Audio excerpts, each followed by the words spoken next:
दे दे हो बाबा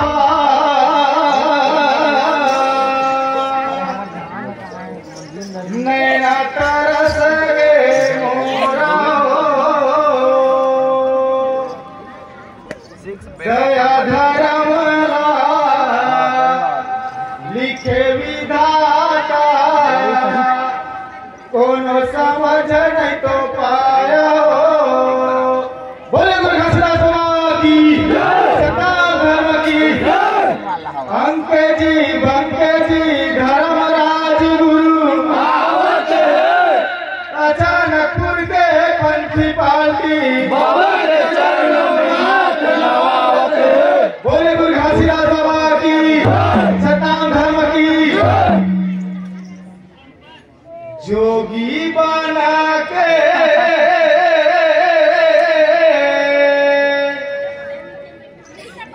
बैरागी बना के लाजा था बाबा मोरा दर्शन दे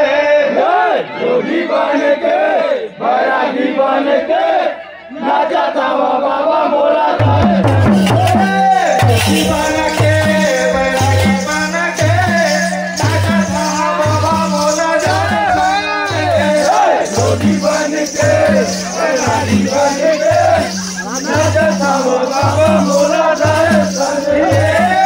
जोगी बना के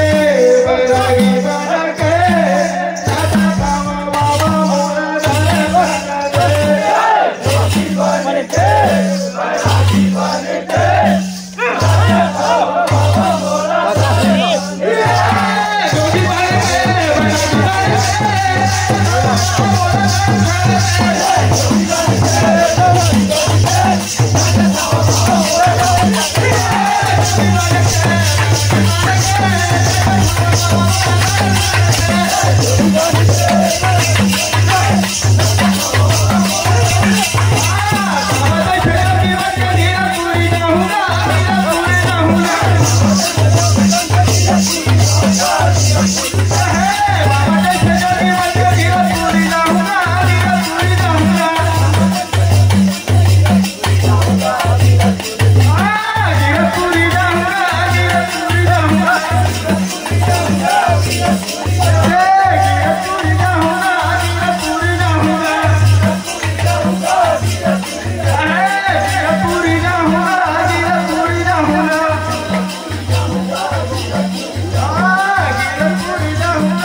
गुरुदेव की बोले सतनाम धर्म की।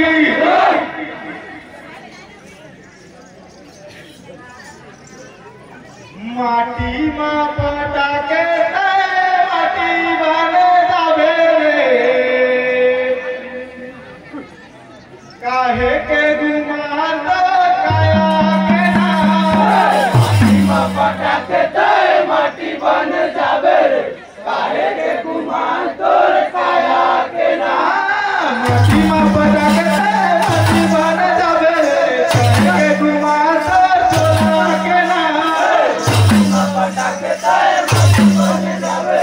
काहे के गुमान तोर चोला के ना काहे के गुमान तोर काया के भैया मोर काहे के गुमान तोर चोला के ना काहे के गुमान तोर काया के भैया काहे के गुमान तोर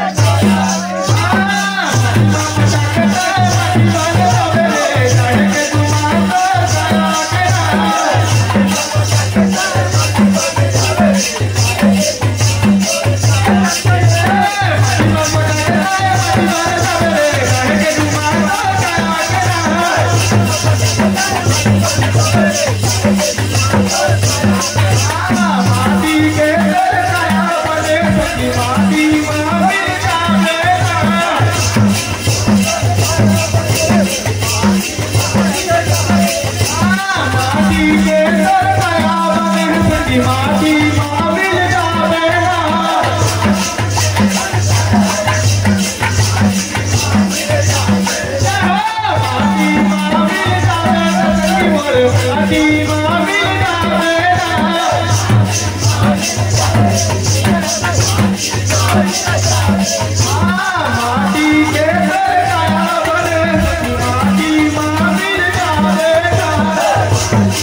पटाके माटी बन जावे काहे के गुमान तोर काया के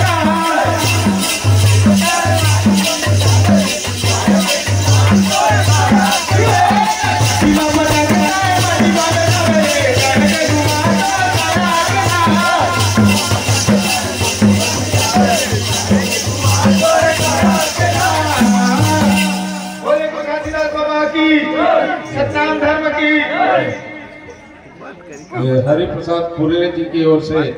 20 रुपए का पुरस्कार प्राप्त हुआ है। उनको जय सतनाम जय सतनाम।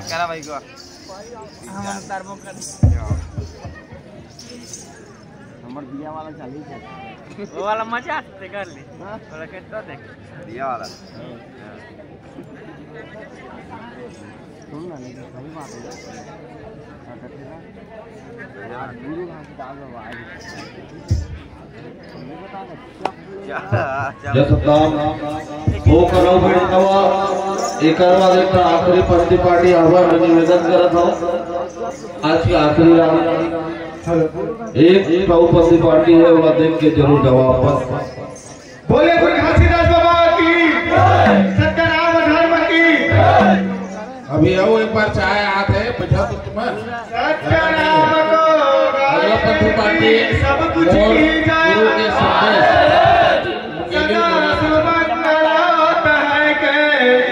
संदेश पार्टी है कृपा करे घासीदास हो तके एक बार सब मिलकर बोलो सत्यनाम को जय। बोले गुरु घासीदास बाबा की सत्यनाम धर्म की।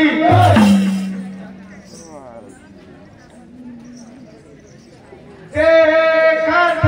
दुनिया रोथे नैना तरफ से 100 रुपए के पुरस्कार प्राप्त हुए हैं। वो बोला बहुत बहुत जय सतनाम, जय सतनाम। बोले गुरु घासीदास बाबा की। दुनिया रुवथे नैना मोर, पाप कैसे जागे बाबा दुनिया बाबा